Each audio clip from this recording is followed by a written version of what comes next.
ऐसा माना जाता है कि जब भगवान शिव ने तांडव नृत्य किया तो उनके क्रोध को शांत करने के लिए माता पार्वती ने राग मालकोंस की रचना की। इसी राग पर आधारित एक प्यारी सी शिव धुन का अभ्यास आज मैं करने जा रहा हूँ। इस धुन की एक और विशेषता यह भी है कि इसमें तीनों सप्तक के स्वरों का यानी low frequencies to high frequencies notes are used.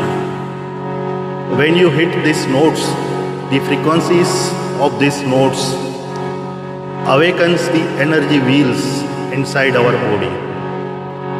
This is why it is called Mahamangalkari mantra. Let us chant this. Om